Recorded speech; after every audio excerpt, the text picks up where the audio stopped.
प्राचीन समय में न यूनिवर्सिटी होती थी, न डिग्री होती थी, न हाई स्कूल इंटरमीडिएट बोर्ड होता था। सब आत्मज्ञानी होते थे घर घर। आज डिग्रियों के कारण बल्कि आत्मज्ञान कमजोर पड़ गया। लोग तर्क कुतर्क करने लगे, दिमाग काम करने लगा।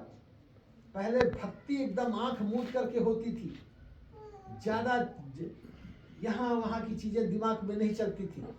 ईश्वर को मान लिया तो मान लिया।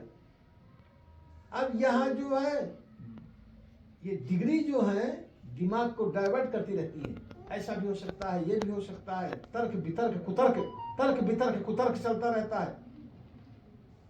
आत्मज्ञान में न तर्क न वितर्क न कुतर्क। ये जो है न कभी भी साधना के प्रति, साध्य के प्रति, आराध्य के प्रति एक शब्द सुन नहीं सकते। बस तो इसलिए ये हजारों साल पहले, अभी 100-200 साल पहले कोई पढ़ाई की कोई बोर्ड नहीं था, कोई यूनिवर्सिटी नहीं थी, कोई हाई स्कूल इंटरमीडिएट के डिग्री देने वाला नहीं था। कोई बोर्ड, यूपी बोर्ड 1860 का है, उसको पहले कोई बोर्ड नहीं था। घरेलू शिक्षा माता पिता जो ज्ञान प्राप्त करा देते थे, बस कोई डिग्री नहीं होती थी। यूनिवर्सिटीज नहीं थी। सबसे प्राचीन है नालंदा विश्वविद्यालय। गिने चुने 1-2 विश्वविद्यालय होते थे और भारत इतना बड़ा था, सीमित लोग यूनिवर्सिटी में वहाँ जाते थे। वो भी इस प्रकार का BA MA की डिग्री नहीं दी जाती थी उन यूनिवर्सिटियों में।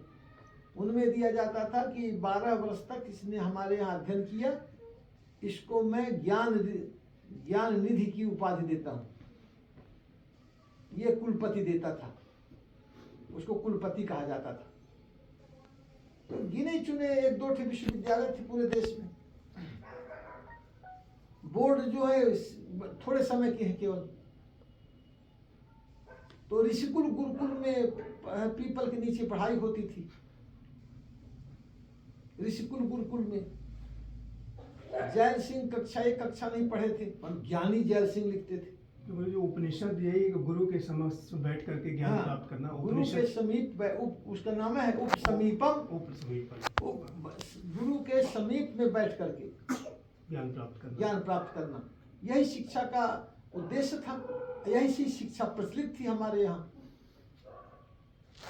तो ये आत्मज्ञान की शिक्षा थी। इससे व्यक्ति तपस्या करता था, स्कूल गुरुकुल में साधना करता था, प्रातःकाल ब्रह्म मुहूर्त में उठता था, पूरा शास्त्रीय पद्धति का पालन करता था। ये 10 से 4 वाली डिग्री नहीं थी कि आप 10 बजे कॉलेज में जाइए, 4 बजे छुट्टी हो गई चले आइए। आपका पूरा 12 वर्ष 24 घंटे आपको फॉलो करना होता था। पूरे नियमों को उसी ढंग से आचरण करना पड़ता था। वैसे ही खान पान, वैसे ही त्रिकाल संध्या, वैसे ही भगवत चिंतन, वैसे ही सब पूरे प्रक्रियाओं का पालन करना होता था जीवन में। और ब्रह्मचर्य का पालन, पंचविंशति 25 वर्षों तक ब्रह्मचर्य का पालन। तो शैशवे भ्यस्त विद्या नाम, यौवने विशेष नाम, वार्धक्य निवृत्ति नाम, योगे नामते तनुत्यजाम। ये पद्धति थी। योग के द्वारा शरीर छोड़ा जाता था, ब्रह्मांड से प्राण निकलते थे यहाँ से। योगेन प्राण त्यागा, योग से ब्रह्मरंध्र से प्राण निकाला जाता था। तो ये जो हमारी पद्धतियाँ थी, ये धीरे धीरे समाप्त प्राय हो रही। कॉन्वेंट एजुकेशन और ये पूरा शिक्षा का स्तर, हमारे समाज का स्तर, लोगों की सोच, शिक्षा ही मूल है। तो शिक्षा ने हमारी सोच को बदल करके रख रही है पूरा। और जो हमारे यहाँ गुरुकुल पद्धति थी, ऋषिकुल और गुरुकुल पद्धति, उसमें आचार्य देवो भव, मातृदेवो भव, पितृदेवो भव, आचार्य परमो धर्मः, परोपकाराय सताम विभूतयः। ये जो हमारे संस्कार कूट के भरे रहते थे, वह संस्कार हम पूरा जीवन पर्यंत निर्वाह हमें करते से थे। भोजन मंत्र हाँ।